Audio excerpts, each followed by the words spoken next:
So I'll just open by asking you to give your name, pronouns, degree, colour and campaign slogan.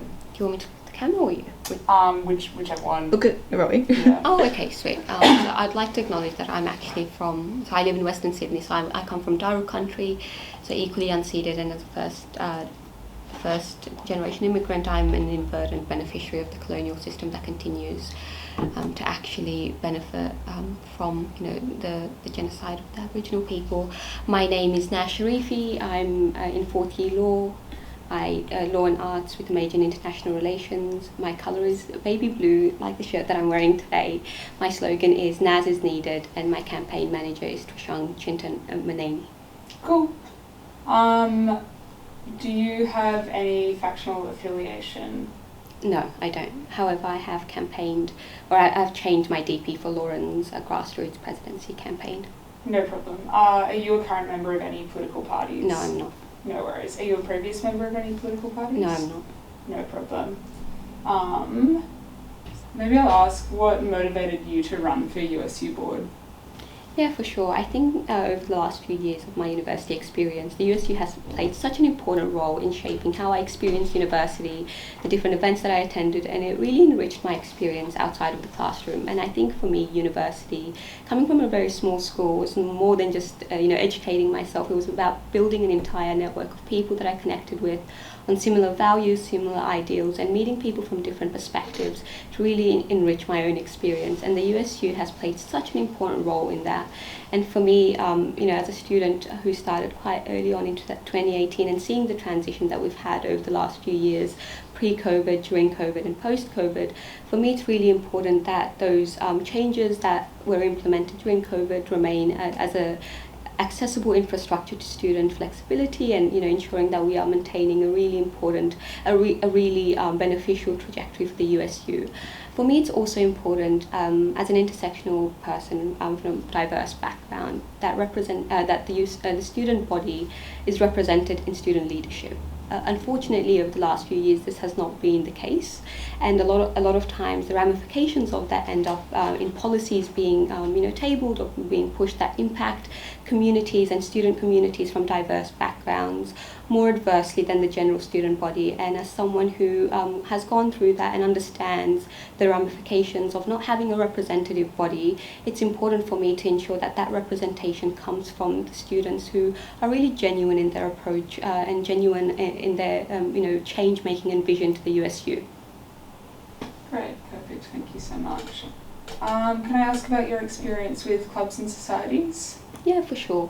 So I've been a secretary and a president of the Afghan Society, which is on the smallest spectrum of the societies, and I'm also currently the vice president of social justice of the Sydney University Law Society. I've also been a member of a number of smaller societies like the Muslims in Health, Sydney University Muslim Society, and my experiences on both sides of the spectrum of being member and on the executive of the larger societies and the smaller societies has ensured that I have quite a nuanced understanding of how different clubs operate and the different ways that policies made at a USU level impact different societies differently. This is really important for me going forward, because I think we need to be mindful of the smaller clubs who might not get as much funding, who might not be able to meet those quotas. And for me, having those experiences in clubs and societies on a range of spectrums is really important.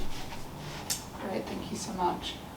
I'm going to ask a few questions about your politics now. So how would you describe your politics? I think if I had to use a buzzword, it would be progressive. For me, politics is entrenched in my own identity, being from a diverse background. So I would say that I'm diverse in my politics and progressive and left-wing. Great. What's one political issue you're passionate about? I think I'm incredibly passionate about youth affairs and refugee rights. Those are issues that impact my community directly, but also coming from a refugee background myself, seeing the different ways that multiple policies at different levels, institutional bureaucracies, impact people from diverse backgrounds, but also as a youth ambassador for multiple organisations. Young people are often put at the forefront of change making, however they're never given the tools and the spaces to create those change. So as a young person, especially at university, when you want to spearhead these ideas, youth advocacy is really important to me, and these often correlate to a lot of the issues that we face at university, like education cuts, accessible funding, accessible venue hire. And as young people, I want it to be, I want young people to be able to make change on their own accord and have the agency to spearhead these ideas without external influence and control. Great, thank you so much. Should we move on to policy questions? Yeah, for sure. So I'm just going to ask you some questions about your policies. So my first question is... Again, sorry, do I continue? Yeah, we can. Okay, sorry. Wherever, it's okay. casual, it's very informal. And we can fix up everything in editing. So first question is, many of your policies involve lobbying the university for change. So for example, the thing about increasing the number of CAP sessions to provide it to students. Why do you think the USU is a good body to do this through? I think the USU is a peak organisation in its space, and the expectation from members is that it liaises with core faculty and core university service providers to ensure that their members, and especially the students who might not be members of USU, have the full services provided to them. These services, I think, are a necessity. They're not a luxury that we take. Especially the mental health initiatives. As someone who tried to engage with the mental health services provided by the university, I personally found them to be quite lacking in many fronts. And having, that sense, I think for me, what was really important was that lack of cultural competency from the university service providers that I think the USU can really lobby and advocate for, because it impacts students on a very, personal level, but also if we don't change it institutionally and leave it to the students to kind of raise these concerns time and time again with the university, I don't think that real change will be impacted within the next few years. So the USU, in its role as leading and being representatives of the students, I think it's so important for them to be in touch and liaise with the university in these regards, because if they don't, then who does? At the end of the day, the students pay the USU to do these kind of liaising and advocating and lobbying for them. Yeah, so what would this lobbying look like if you were elected on board? I think I would kind of do it in a two-step process. Firstly, it will involve consulting and collaborating with students. I think that's really important. As a board director, you do not want to be making policies or initiatives or talking to the university without actually knowing what your base wants. Doing that would involve, holding forums, holding open-ended forums, and not just, forums where you just give information to the students, but actually hearing and listening to them and seeing what they want, and creating very concrete, pragmatic, actionable items from that. Rather than giving promises that will not be enacted until the next elections, and then everyone makes big promises and that actually never falls through.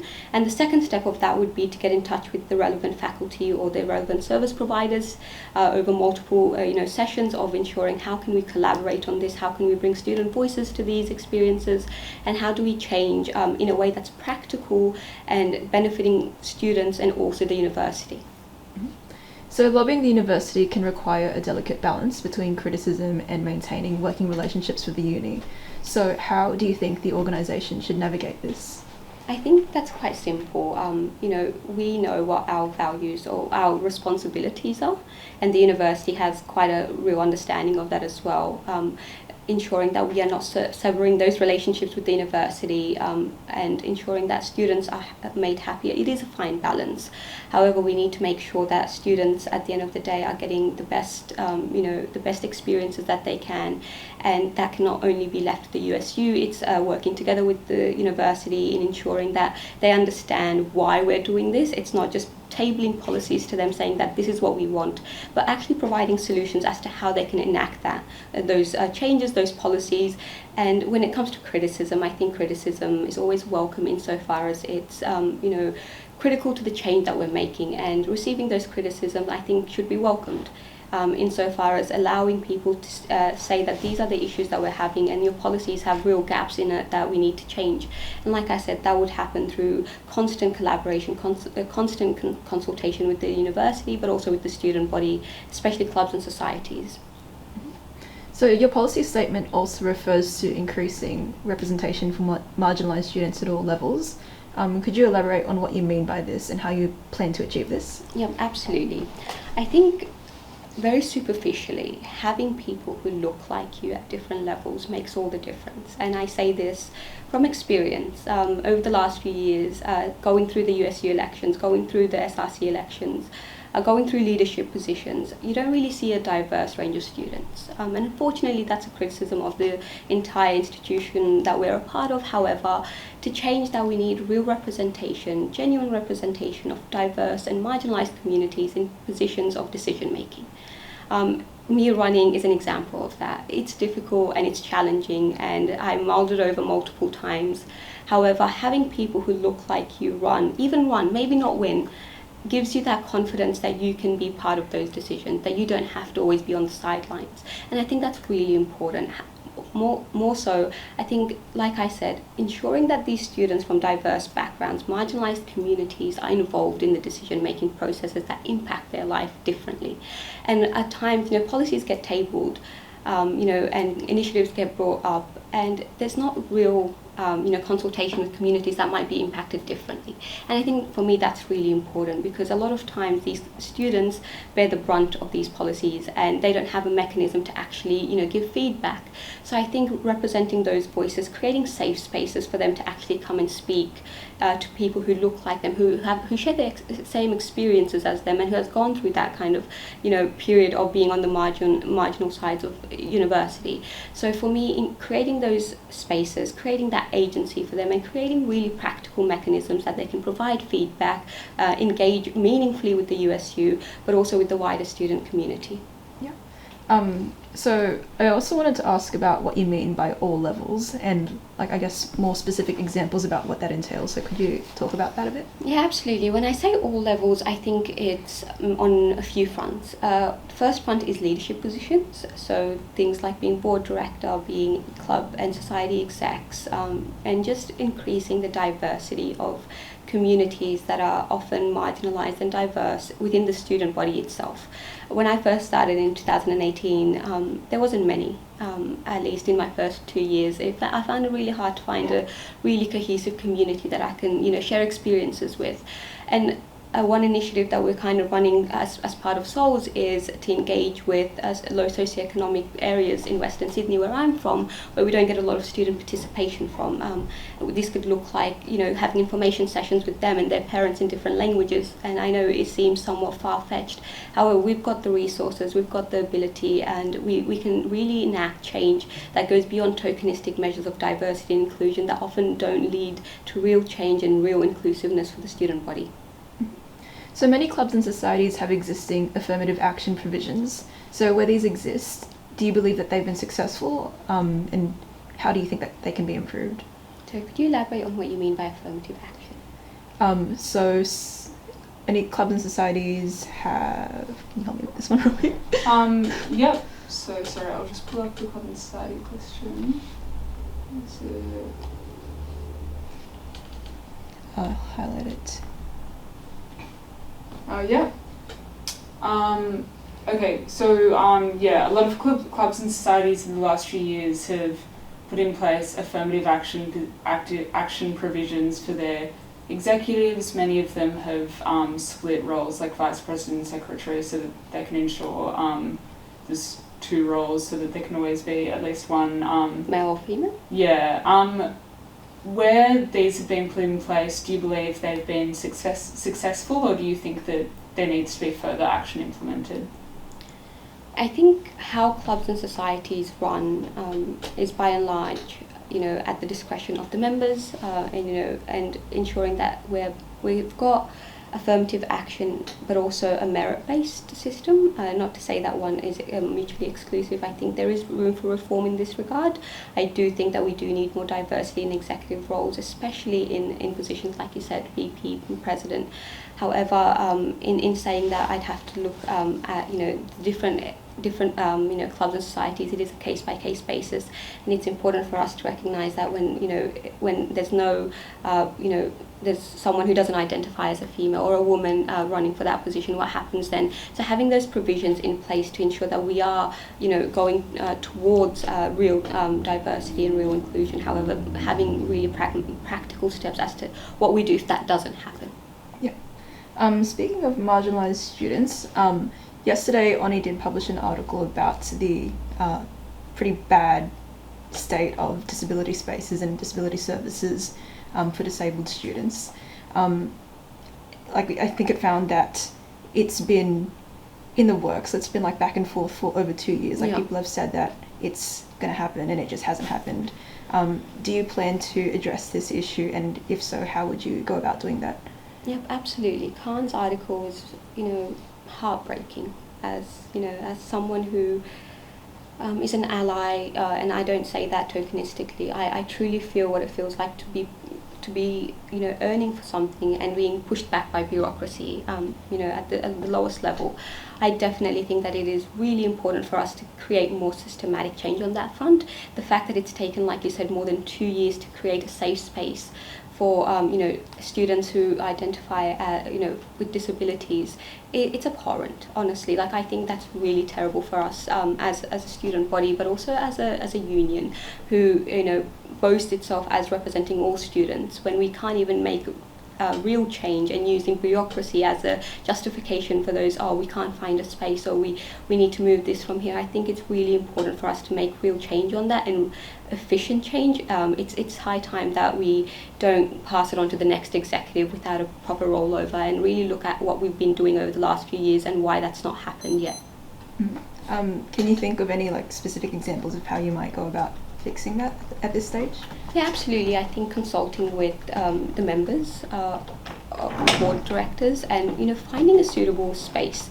USyd is not short on space. I think just walking around the university, there are so many spaces that we can make more accessible, first of all, but also having a safe space for students to come together. I know how important it is. I know how important those spaces are to students who do identify with those communities. So I think working practically with the university to find a venue that's accessible, I think that's the first step, and ensuring that that's in collaboration with the student bodies that are relevant to that decision, ensuring that we are taking them into consideration if it's if it's accessible, if it's flexible to their needs, if it's at a place that they can actually reach within walking distance, knowing how big the university is. So I think being practical and speaking to the relevant people. I think one of the article's criticism was that people were passing this responsibility around. I think it's high time that we take responsibility as a university union and really make lasting decisions that will impact the students' lives more concretely and more meaningfully. Mm-hmm. So your policy statement also involves some proposals to enlarge CNS funding pool, to increase club funding and create additional event-based grants. You also talked about making the Seymour Centre more affordable to performers. So do you envision this being a significant cost? To the USU? To the USU, yeah. I think the USU over the recent years has a large contributing operation. Sorry, can I restart that? Yeah, of course. Over the last few years, provided COVID really disturbed the way that the USU operated, we've seen quite an immensely large operative budget for the USU, and as a non-for-profit, it doesn't need to have a significant amount of surplus. So the money is there, and it's important for the USU to actually utilise that money for one of its core purposes, which is to ensure that and facilitate that the clubs and societies are well catered for, especially clubs and societies who might not be able to have access to external sponsorships like the big societies. So I think it's really important that the taking costs and practical steps into consideration, that we move into a model of enlarging the CNS pool and creating event-based grants where students are able to get the semester-wide grant, but also event-based grants based on the number of people attending, and ensuring that this, if, for example, the seymour Centre is not made free at the very least, that it's made incredibly affordable, so executives and student performers, so we're incentivizing student performers to continue expressing their art, especially after COVID. Cool. I just wanted to ask a follow-up question on Seymour. So making Seymour Centre cheaper or more accessible to reviews in clubs and societies has been a policy a lot in Union Board and SRC campaigns the last few years, and I note that there's sort of been sort of stagnation. With Seymour being quite unwilling to work with the uni, given the private nature of their contracting. How do you propose to actually make Seymour cheaper? I think it's really important when we look at these modules when the university union or the university outsources some of its partnerships. I think a lot of these partnerships are transactional and they are business-based modules. So creating a way that the university can subsidize, like I said, the USU has quite a large budget, and I think there is room for us to be able to subsidize these spaces so that to ensure that it's, like you said, it's not stagnant and it's not just a election promise that doesn't get enacted upon when people get elected. I think it's important that we take practical steps, like actually bringing these partners to the table, talking about how we can make it more accessible, and also being mindful of the fact that students are often bearing the brunt of a lot of these higher costs. As someone who tried to organize an event recently, the cost of venues, even run by the USU, is somewhat ridiculous for smaller societies. So ensuring that we're taking a practical approach, but I think the most practical, I would say, is being able to subsidize these spaces by the USU's budget and making it cheaper for students at the end of the day. Cool. Okay. So you also state that you want to revitalise campus nightlife and incentivise campus events. So first question for that is, how do you propose to do this? I think from what I hear, the Manning Party went really off a few weeks ago. So I think campus nightlife is much needed.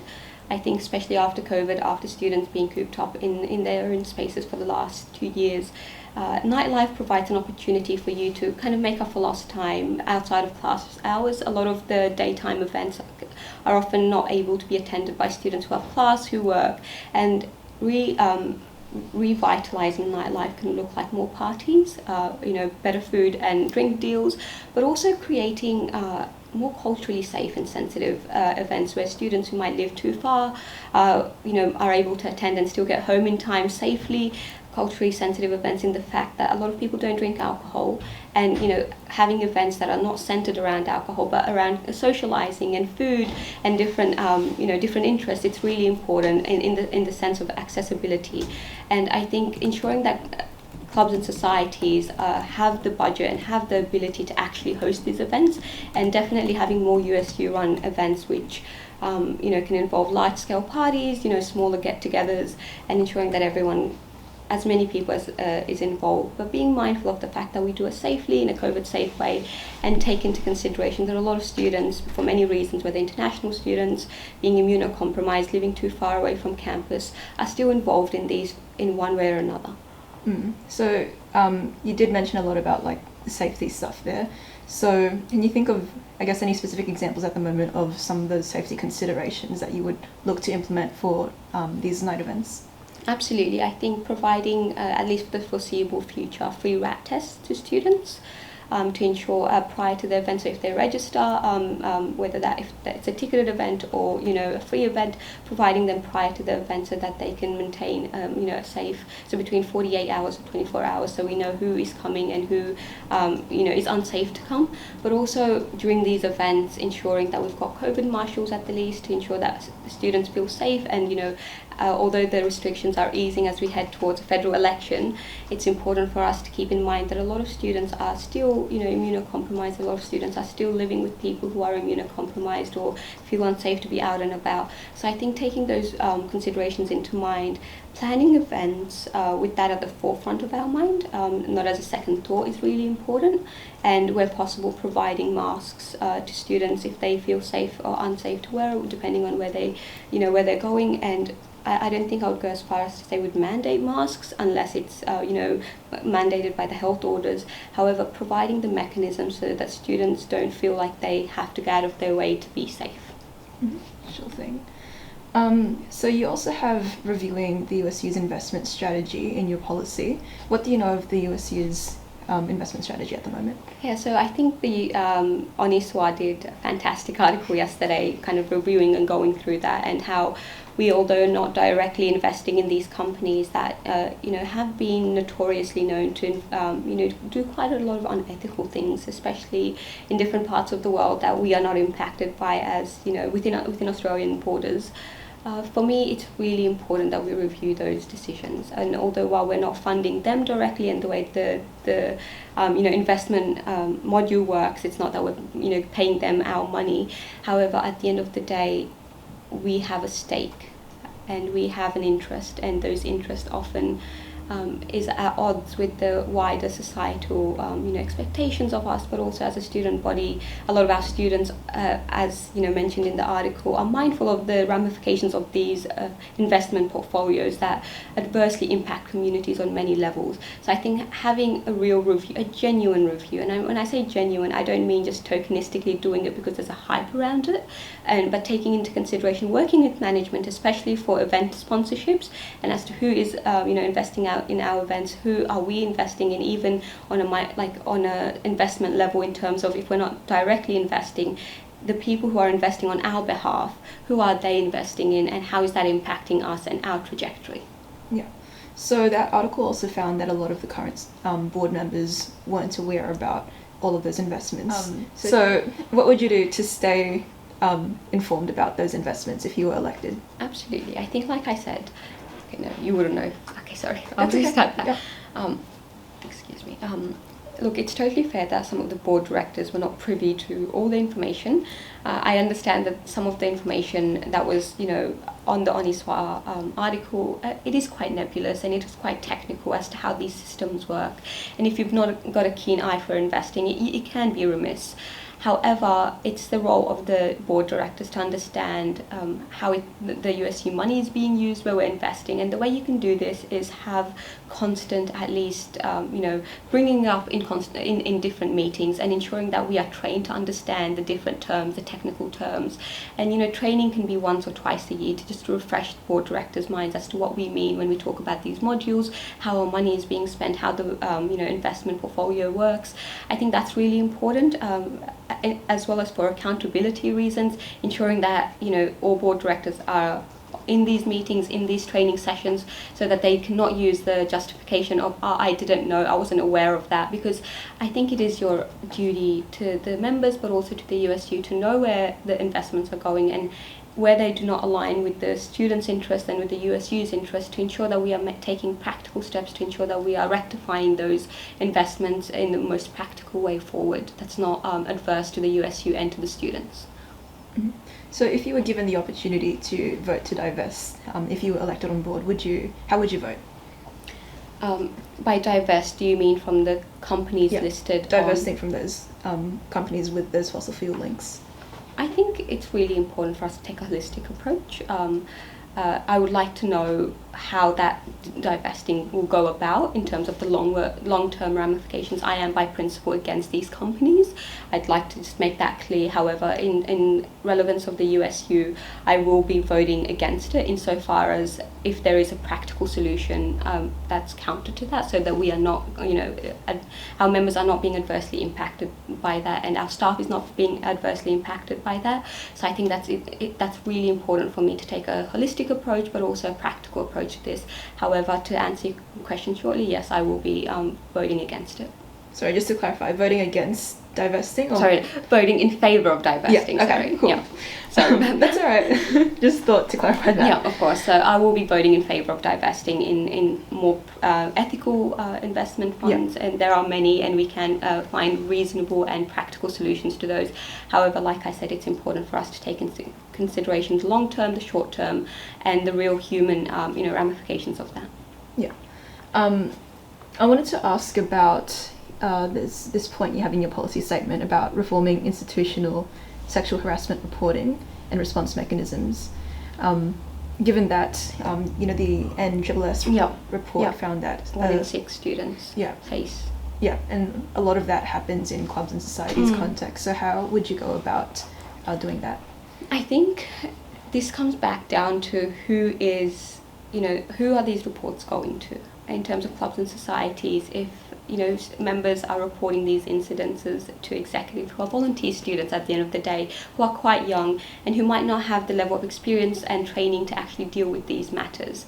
And at times there might be conflicts of interest where the person who's giving the report to an executive or to a member is friends with the perpetrator and vice versa. So I think it's really important for us to kind of take that contextualized view of how the CNS model works. And while there are clubs like big clubs that do have quite a pedantic step-by-step approach to this, where it is quite well working, there are clubs that do not have those apparatuses in place, and it's important for us, for the sake of consistency and for the sake of doing students justice in this regard, to ensure that the USU implements a very consistent and even at times independent reporting mechanisms, so that clubs and societies, especially clubs and society executives who might not be trained, who might not have the capacity to actually deal with these issues, don't have to bear the brunt, and we are in a position to ensure that we are being objective and we are not tainted by different views, especially within smaller clubs where everyone knows everyone.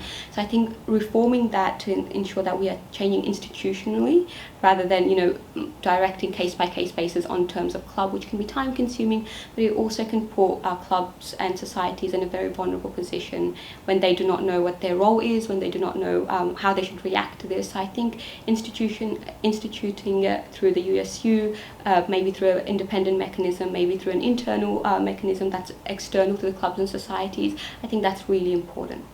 Mm-hmm. I want to ask you some questions about your campaign experience, and then I'll hand over back to Rowie. Yeah. So you only registered to be a candidate after the deadline was extended. So I wanted to ask, why did you hesitate to apply? And then what convinced you to apply? Yeah, for sure. I think when nominations went up, there was somewhat of a reluctance for me to put my name forward, just because I've seen the way that elections go, and I've seen how much unfortunate events through that campaigning period happens, how disillusioned people can become, how disenfranchising it is. So for me, the reluctance really came from that, and not wanting to run with a faction made me more hesitant, because I was like, okay, where can I draw my experiences from? However, once I reconsidered my thoughts, I recognized that if I really want change at a systematic level, I want change for students, for better student service provision, for better representation, for better diversity, then I can't just hope for those things to happen without taking meaningful action myself.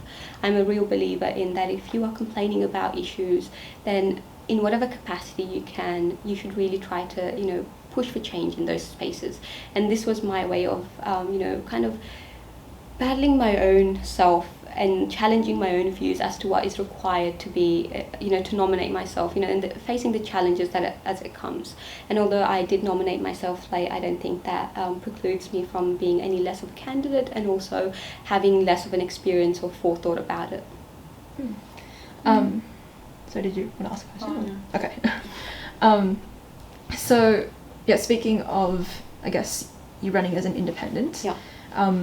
So a lot of the other candidates are obviously running with factions, and I guess with them it comes natural that they'll be drawing their support from their factions. So where do you intend to be, I guess, drawing your support? I think one of the rationales for me to run as an independent, provided that I do align quite well with the progressive side of campus. I have campaigned at least very minimally with grassroots and switch, was to ensure that I'm representing all students who might not be part of factions, students who might not feel represented, and students who might not be part of the STUPO apparatus as it is. For me, I've been involved in student politics outside of campaigning, outside of elections, and I know how disillusioned you can become in that process. And running as an independent, I want to be able to draw my bases from all student levels. Factions are fantastic, and I 100% think that it's a fantastic space to meet like-minded people, to run these elections. However, as an independent, I'd like to at least allude to all students in some capacity, being not beholden to any factional ideologies or conditioned on where I go in terms of that. Are you confident in your campaign's ability to gain enough votes to be elected without that factional support? Absolutely. I think factional support is, paramount to any good election. However, it's not a necessity. And candidates have one running as an independent, and I am confident in my ability to garner enough support from the student body as a whole, rather than a faction in particular, to ensure that, like I said, the rationale to really and genuinely represent the views and the interests and the needs of all students. So a lot of the current board directors and the candidates who are running in this election are coming from those factional backgrounds. And if you were elected, you'd have to work with a lot of those people as well. Do you think you will be able to navigate the complexities of board, working with people, I guess, from those backgrounds, without that much factional institutional knowledge or experience? Absolutely. I think while institutional knowledge and factional support is important to, being on board, however, there is not to say that you cannot learn those skills or, learn those abilities after you get elected. And this is not to say that I don't actually have those. My work outside of the university, working with multiple communities, multiple different stakeholders who at times I disagree with on multiple levels, has showcased and has enabled me to understand that you do not have to agree with people to work with them for better change, for a wider cause. While I may disagree with a lot of the campaign policies or ideas that some of the candidates might run, I haven't seen them yet. And even if I were elected, with their policies and their ideas, that does not mean that I will not be able to work with them. I think having an open mind, a critical mind, and a compassionate heart is really important, and understanding where people are coming from, no matter what their background is, how they come up with those decisions, how they come up with those policies, contextualizing that, and then seeing it on its merits, and not who is saying it, but what is being said. Sure. I'll pass on to Rowie now. Cool. Are we good to go into the last section? Yeah, we can just wrap up, I think. Okay, cool. So I'm just going to ask a few questions about the board itself. Who are two candidates you would most like to work with on board? In all fairness, I haven't seen anyone's policy statements. I do not know how their campaign, vision and their vision for this USU is, so I can't give a conclusive answer to that. However, I think we can infer where my politics is and, how I am politically aligned to a certain degree to the progressive side, so I think I would love to work with anyone who shares those values. Cool. Who would you like to work with the least? Like I said, I haven't actually seen anyone's policies. Mm-hmm. I've not known how anyone would want to campaign or what policies they have or vision and strategy they have for the board. However, this again comes down to my politics and my values. I'm very value driven. So insofar as someone's campaign and policies do not align with those values, it's important for me to recognize that, and not to say that I will not work effectively with them on board. However, it would be difficult to kind of liaise with them on certain matters when we disagree on an existential basis. Cool. Who would you vote for to be board president in the executive elections if you do get elected?